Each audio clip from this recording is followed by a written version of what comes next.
నమస్తే, welcome to I dream inside politics with కవిత.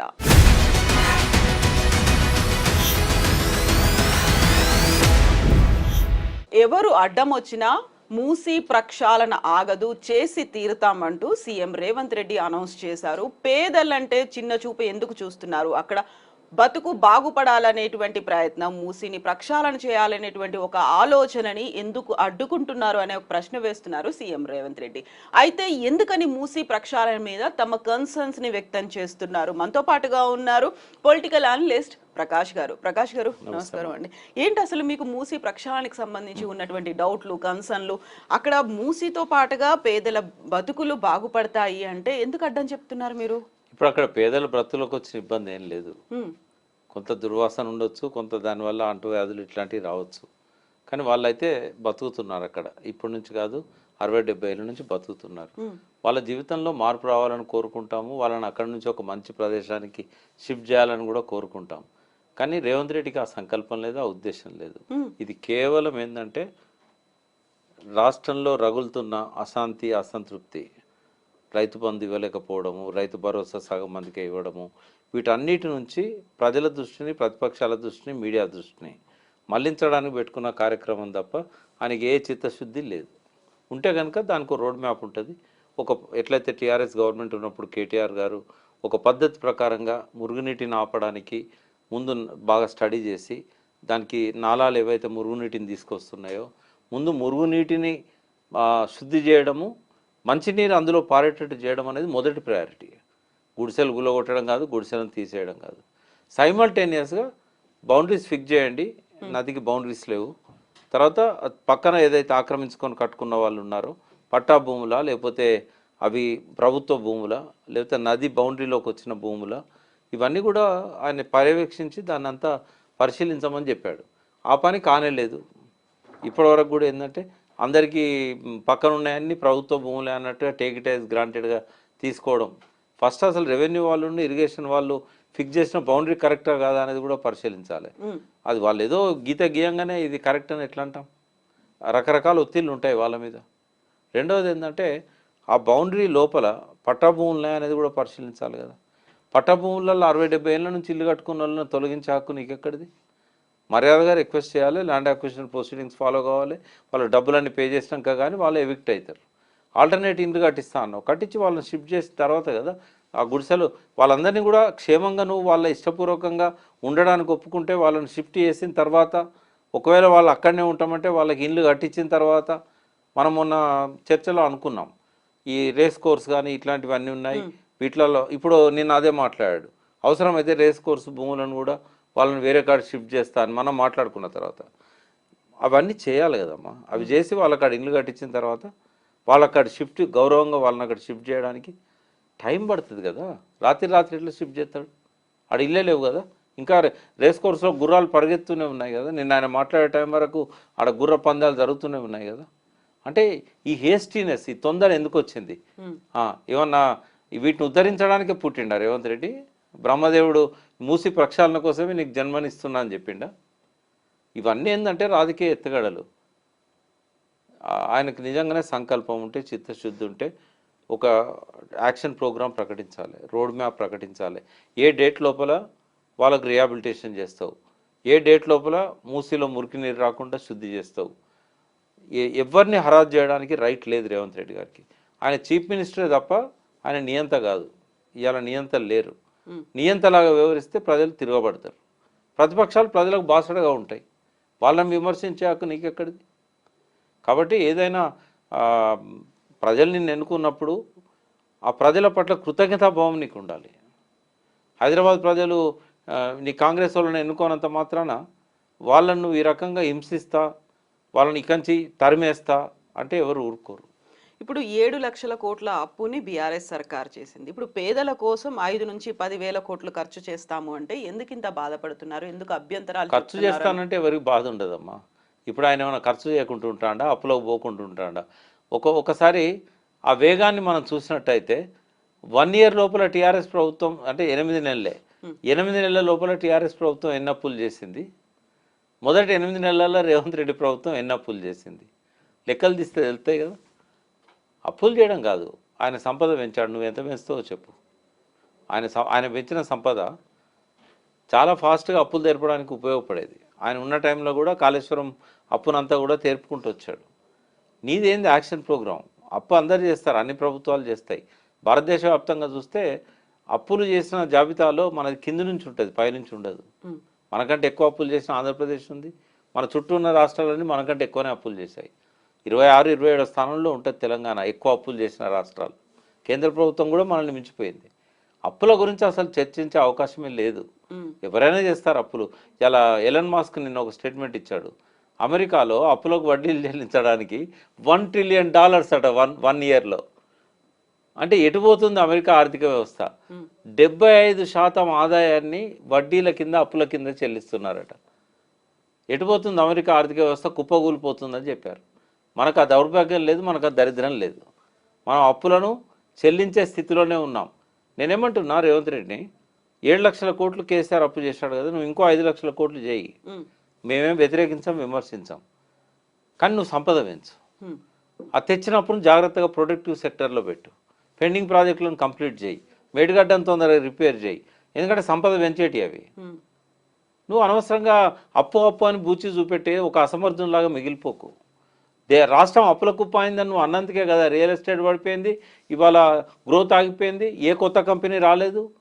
9 నెలల్లో వచ్చి నీతో అగ్రిమెంట్ చేసుకొని కన్స్ట్రక్షన్ మొదలుపెట్టిన ఒక కంపెనీ పేరు చెప్పు. ఈ చాతగాని అసమర్థ ముఖ్యమంత్రిగా పేరు తెచ్చుకుంటున్నాడు. కనీసం ఆయనకు సమర్థునిగా రాణించడానికి అవసరమయ్యే టైం కూడా కాంగ్రెస్ పార్టీ ఇచ్చే పరిస్థితి లేదు. ఒక అసమర్థ ముఖ్యమంత్రిగా మిగిలిపోయే చరిత్రను రేవంత్ రెడ్డి తన స్వహస్తాలతో లిఖించుకుంటాడు. ఇప్పుడు 1,50,000 కోట్లతో మూసీ ప్రక్షాళన చేపడుతున్నప్పుడు కాళేశ్వరం ప్రాజెక్టుకి సంబంధించి కూడా ఆయన లెక్కల గురించి మాట్లాడారు, ఆ ప్రాజెక్టు సామర్థ్యం గురించి మాట్లాడారు. 1,00,000 కోట్లతో కాళేశ్వరం ప్రాజెక్ట్ కట్టారు, ఆ పరిస్థితి ఇప్పుడు ఎలా ఉంది, ఏమైంది అనే మాటతో పాటుగా మల్లన్న సాగర్కి సంబంధించి అక్కడ వర్టికల్గా చాలా చీలికలు ఉన్నాయి. ఒకవేళ అక్కడ 50 టీఎంసీలు నింపితే కనుక భూకంపం వస్తుంది, ఊళ్ళు కోల్పోతారు. అందుకని 15 టీఎంసీలకు మించి బీఆర్ఎస్ సర్కార్ నింపలేదు అనేది. ఇప్పటికి కూడా కాళేశ్వరం ప్రాజెక్టుకు సంబంధించి ఇన్ని అనుమానాలు ఎందుకు వస్తున్నాయి? అసలు ఇన్ని సందేహాలు గతంలో ఎప్పుడు రానంతగా. ఇప్పుడు ఆల్ తెలియని వ్యక్తి, ఏబిసిడి తెలియని వ్యక్తి ఇంగ్లీష్ గ్రామర్ గురించి మాట్లాడినట్టు ఉంటుంది రేవంత్ రెడ్డి నీళ్ళ గురించి మాట్లాడితే. నేను ఇప్పటికి చెప్తున్నా, నీళ్ళ గురించి ఓనమాలు తెలియదు రేవంత్ రెడ్డికి. దయచేసి మాట్లాడడం మానుకొని ఉత్తమ్ కుమార్ రెడ్డికి వదిలేయమని చెప్తున్నాను నేను. ఈ నీళ్ళు కాళేశ్వరం సమస్య వచ్చినా, ఇంకో సమస్య వచ్చినా, ఉత్తమ్ కుమార్ రెడ్డి కొంత ఇరిగేషన్ మినిస్టర్ అయిన తర్వాత, అంతకుముందు కూడా ఆయన కొంత అవగాహన ఉంది. నల్గొండ బిడ్డ కాబట్టి నాగార్జున సార్ అక్కడే ఉంది, ఎస్ఎల్బిసి అక్కడే ఉంది కాబట్టి ఆ నీళ్ళ పోరాటాలు చూసినోడు, కొంత అవగాహన ఉంది. రేవంత్ రెడ్డికి జీరో నాలెడ్జ్. ఇప్పుడు మీరు చెప్పిన దాని నుంచి నేను జీరో నాలెడ్జ్ అని చెప్పగలుగుతా. వర్టికల్ ఏవైతే పగుల్లో ఉన్న చీలికలు ఉన్నాయో, వర్టికల్ చీలికలున్నప్పుడు బిందె నిల్వ వచ్చినా కూడా అవి అందులోకి పోతాయి కదా. ఇప్పుడు 15 టీఎంసీలు నిల్వ చేసినప్పుడు అది చాలా పెద్ద స్టోరేజ్. 15 టీఎంసీలు అంటే ప్రజలకు అర్థం కావాలంటే చెప్తా, హుస్సేన్ సాగర్ మొత్తము నీళ్లు 1 టీఎంసీ కూడా ఉండవు. అంటే దానికి 15 రెట్లు ఎక్కువ నీళ్లను మల్లన్న సాగర్లో స్టోర్ నిల్వ చేసాం. 50 టీఎంసీలు దాని కెపాసిటీ.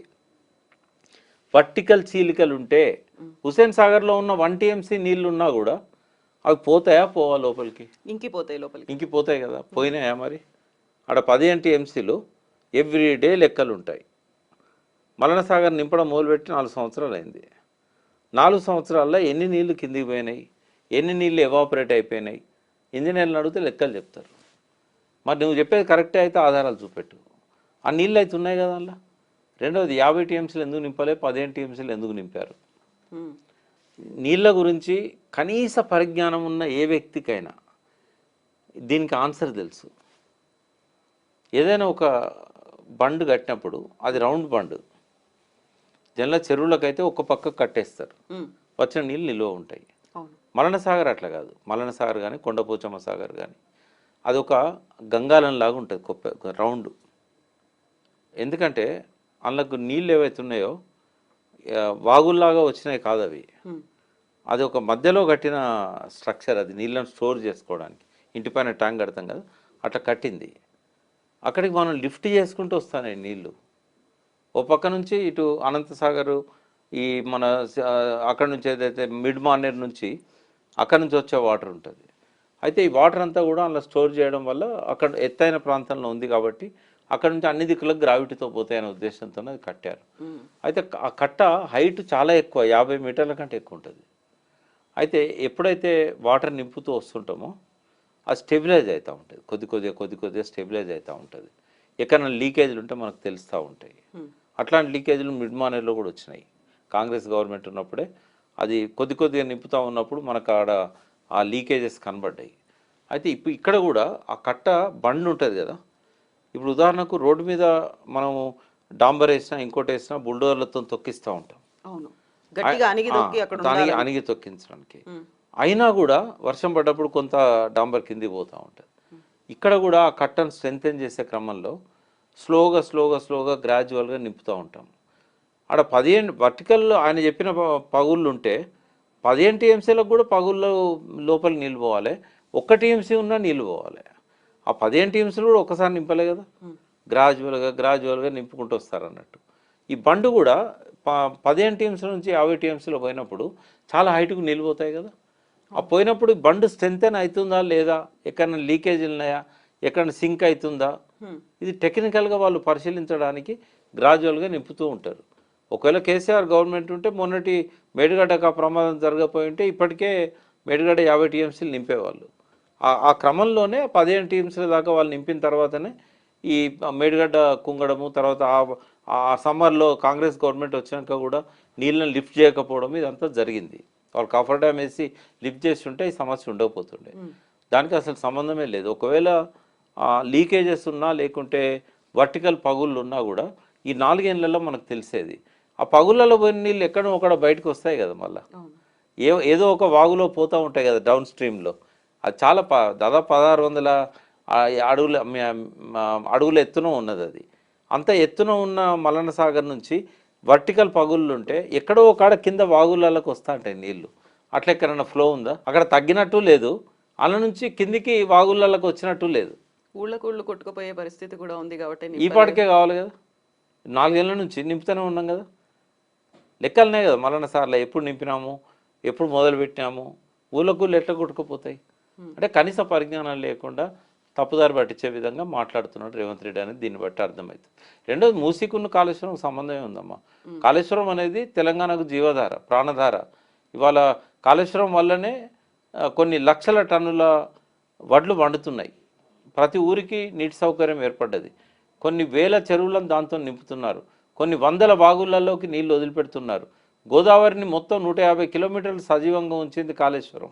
కాళేశ్వరం గురించి మాట్లాడే అర్హత ఈ ముఖ్యమంత్రికి ఉన్నదా అసలు? దాని గురించి అసలు ఆయన అర్థం చేసుకుంటే కదా. ఫస్ట్ 1,00,000 కోట్లు ఎక్కడ ఖర్చు అయినాయి? ఇవాళకి కూడా వైట్ పేపర్ ఇవ్వమనండి, ఈ రోజు వరకు కూడా 1,00,000 కోట్లు ఖర్చు కాలే. కానీ 1,00,000 కోట్లు ఖర్చు కాని ఆ ప్రాజెక్టులో కొన్ని ప్రపంచం గర్వించదగ్గ ఎన్నో కట్టడాలు ఉన్నాయి. ఇవన్నీ కాకి తీసుకొచ్చిందా, చిలుక తీసుకొచ్చిందా, రేవంత్ రెడ్డి పెంపుడు కుక్క తీసుకొచ్చిందా? ఈ 1,00,000 కోట్లలోనే కదా ఈ ఖర్చు పెట్టిన దానిలోకెళ్ళే కదా ఒక మల్లన్న సాగర్ కనబడుతుంది, అల్ల నుంచే కదా 3 బ్యారేజీలు కనబడుతున్నాయి, అల్ల నుంచే కదా పంపింగ్ స్టేషన్లు 21 కనబడుతున్నాయి, అందులో నుంచే కదా 203 కిలోమీటర్ల సొరంగాలు కనబడుతూ ఉన్నాయి, అందులో నుంచే కదా కాలువలు కనబడుతూ ఉన్నాయి 1,500 కిలోమీటర్లు, అందులో నుంచే కదా ప్రతి రైతు పొలానికి ఇవాళ నీళ్ళు వచ్చినాయి.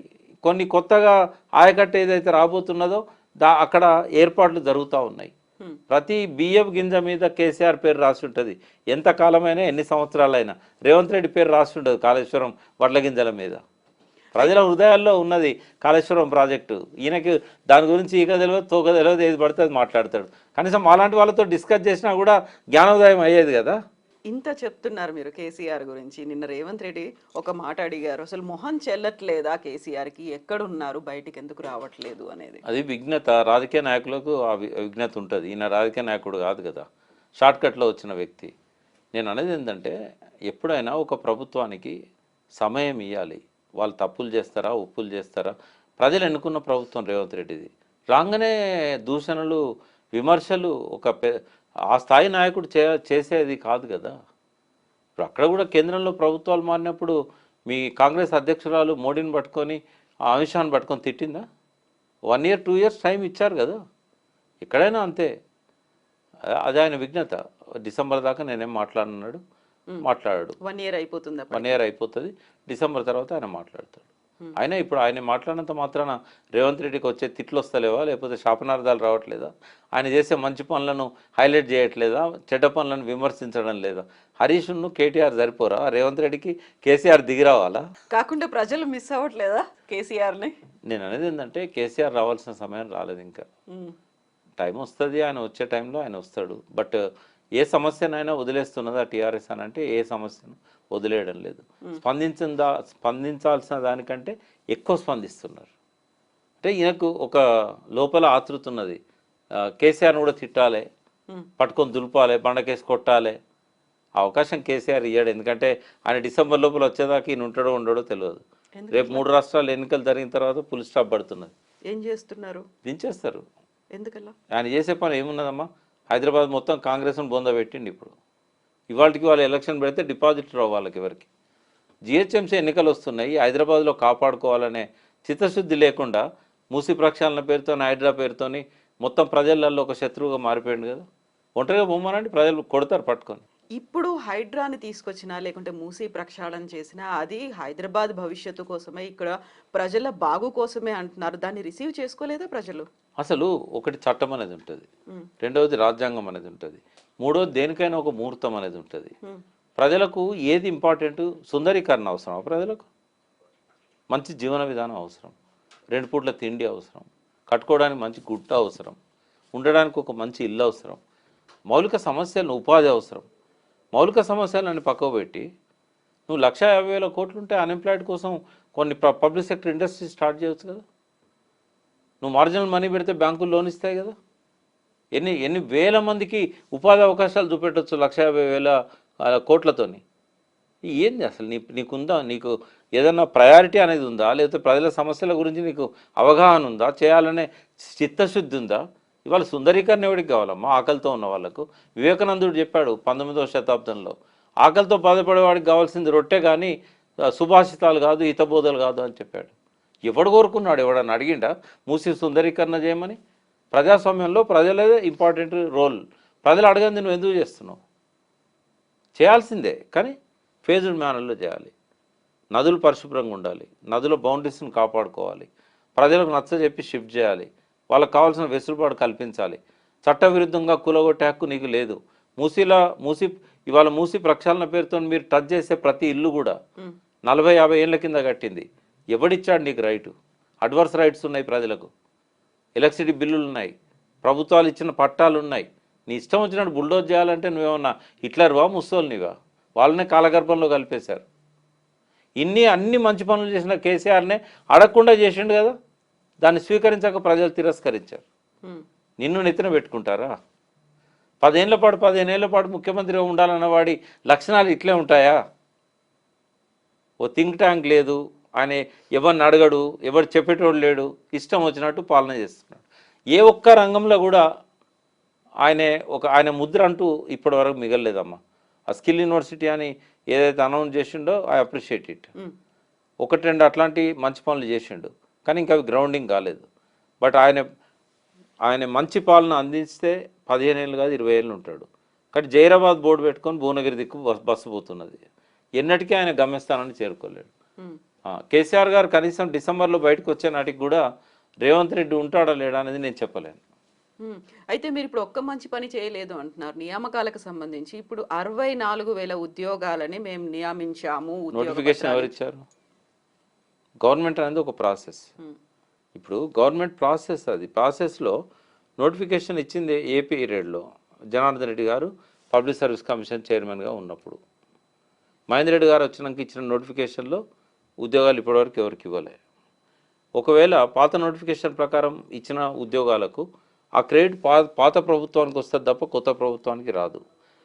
ఎప్పుడన్నా కేసీఆర్ గారు ఉద్యోగ నియామక పత్రాలు ఇవ్వడానికి కేసీఆర్ గారు కానీ సంబంధిత మంత్రి కానీ లాల్ బహదూర్ స్టేడియంలో శిల్పారామంలో మీటింగ్ పెట్టి మీకు నియామక పత్రాలు ఇస్తున్నామని చెప్పారా? చెల్లని నాణానికే గీతలు ఎక్కువ అంటారు.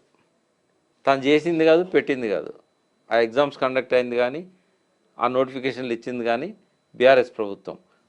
తన ఖాతాలో వేసుకోవడానికి ఫాల్స్ పబ్లిసిటీ పెద్ద పెద్ద మీటింగులు పెట్టి నేను ఉద్యోగాలు ఇస్తున్నా ఎవరికైతే చేరుకోవాలో ఆ నాలెడ్జ్ వాళ్ళకు ఉన్నది. వాళ్ళే అంటున్నారు నీ జేబులోకి వెళ్ళి ఇచ్చిన ఇవన్నీ కేసీఆర్ ఇచ్చిన నోటిఫికేషన్లు అని చెప్తున్నారు. నువ్వు ఈ నోటిఫికేషన్లు ధైర్యం ఉంటే, నేను ఎలక్షన్ల ముందు చెప్పినాను మీ స్టూడియోలోనే, ఉన్నాయే 40,000 ఉద్యోగాలు, అవి కేసీఆర్ ఎందుకు ఇవ్వలేదు అని అంటే నోటిఫికేషన్లు ప్రక్షాళన చేయాలనుకున్నారు ఆ శాఖలను.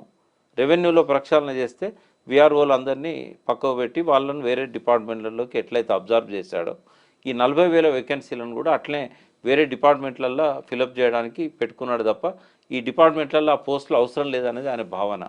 అందుకే ఒక 40,000 మాత్రమే వదిలేశాడు. ఇంకో 50,000 ఉద్యోగాలకు నోటిఫికేషన్లు ఇచ్చాడు.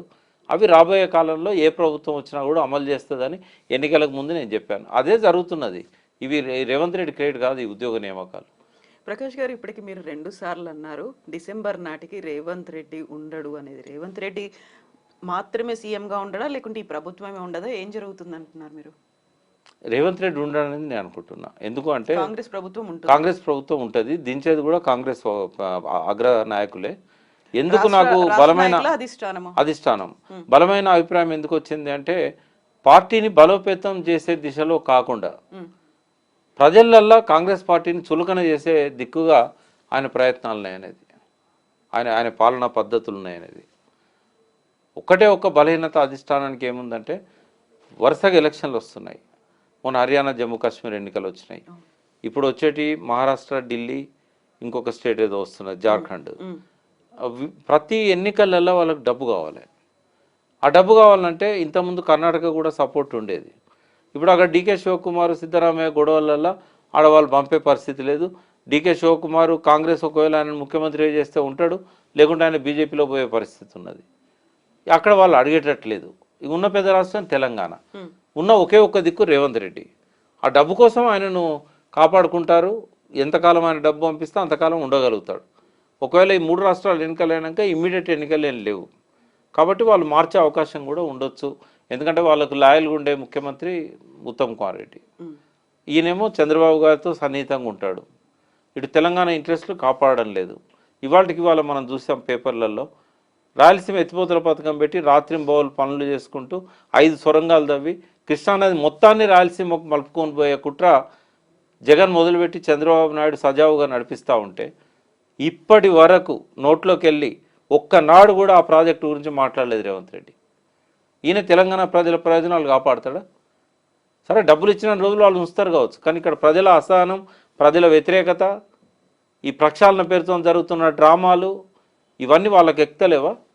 ఎంతోమంది ముఖ్యమంత్రులను తీసి పక్కకు పడేశారు. చెన్నారెడ్డి లాంటి ఉద్దండులను కూడా రాత్రికి రాత్రి దిగిపోమన్నారు. వాళ్ళ ముందు రేవంత్ రెడ్డి తట్టుకొని నిలబడగలుగుతాడా? ఇప్పుడు సీఎం రేవంత్ ఎక్కడి నుంచి డబ్బులు ఎలా పంపిస్తున్నాడని మీరు అంటారు? ఇప్పుడు ఆయన ఇవన్నీ ప్రక్షాళనల పేరుతో చేస్తున్నదంతా నిజాయితీగా లేదని ఎప్పుడో చెప్పాను నేను.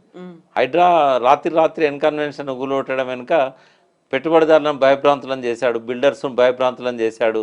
గీతలు గీసిన ఇండ్లు ఎందుకు కూలిపోవడం లేదు, బంగ్లాలను వదిలిపెట్టి రంగనాథ్ గారు బస్తీలు వెంబడి ఎందుకు పడ్డారు, దారి మళ్ళిందా లేదా హైడ్రా, గాంధీ గారు చేరగానే షెర్లింగంపల్లి కూల్చివేతలు ఎందుకు ఆగినాయి, ఓవైసీ గారు గర్జించగానే ఓల్డ్ సిటీలో ఎందుకు బుల్డోజర్లు పోతలేవు, ఎందుకు మూసి ప్రక్షాళన వైపు దృష్టి మళ్ళిస్తున్నారు, అందరికీ తెలిసిన విషయాలే కదా, ఎవరు అమాయకులు లేరు కదా. సో అధిష్టానం అయితే కొంచెం సీరియస్గానే దృష్టి పెట్టింది ఇప్పుడు ఉన్నది, కానీ వాళ్ళ బలహీనత వాళ్ళకు ఉన్నది. ఆ బలహీనత అధిగమించిన తర్వాత డిసెంబర్ నేను ఎందుకంటున్నా అంటే అప్పటికి ఎన్నికలు అవుతాయని అనుకుంటున్నాం. కేజ్రీవాల్ కూడా డిమాండ్ చేశాడు నవంబర్లో ఎన్నికలు పెట్టాలని. ఒకవేళ అవి నవంబర్ అయినా మార్చి అయినా ఆ తర్వాత రేవంత్ రెడ్డిది మాత్రం గ్యారంటీ ఉండదు. బట్ ఆయన ఉండాలని కోరుకున్నాను నేను. ఒక 5-10 సంవత్సరాలు అంటే ఒక యంగ్ డైనమిక్ సీఎం, ప్రకృతిని నమ్ముకున్నాడు, తనని నమ్ముకున్నాడు, ఒక మామూలు స్థాయి నుంచి ముఖ్యమంత్రి దాకా వచ్చిండు.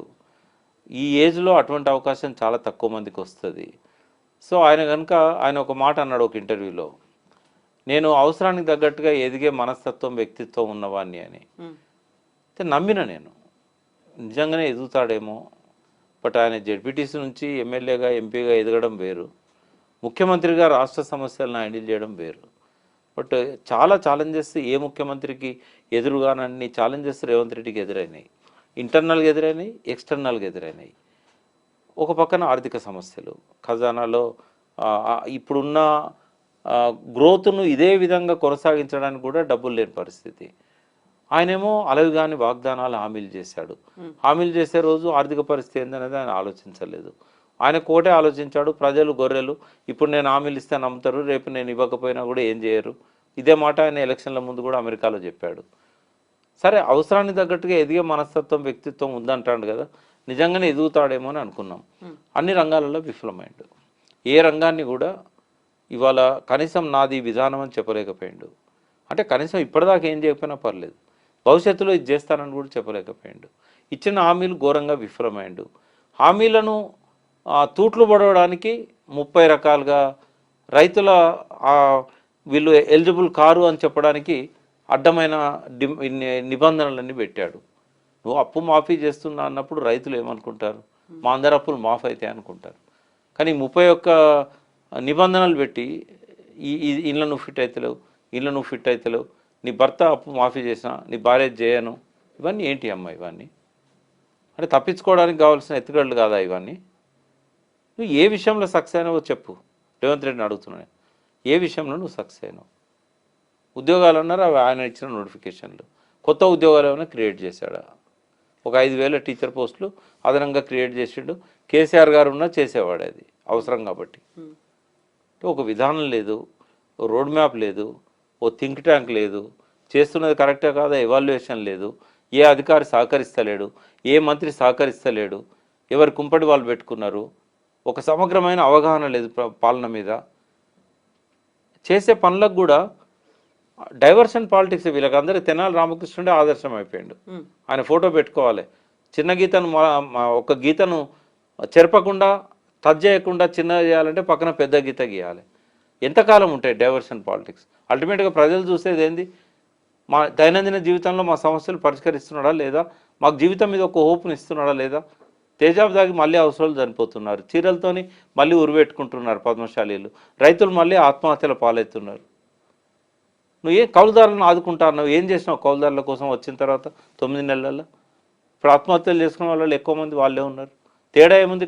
టీఆర్ఎస్ ప్రభుత్వంలో కౌలుదారులను పట్టించుకోలేదు, నువ్వు పట్టించుకోవట్లేదు. ఇవన్నీ చూసినప్పుడు ఏంటంటే మనకందరికి అర్థమైనవి అధిష్టానానికి అర్థం కావని నేను అనుకోవట్లేదు. ఎప్పటికప్పుడు రిపోర్ట్స్ కూడా పోతాయి. ఎందుకంటే ఈయనను ఎక్కించిన వాళ్ళు ఎంతమందో కానీ కాలు బట్టి గుంచిన వాళ్ళు మాత్రం ఎక్కువ మంది ఉన్నారు. తట్టుకోవడం కష్టం. ఎస్ ప్రకాష్ గారు, థ్యాంక్ యూ సో మచ్ అండి. Thank you.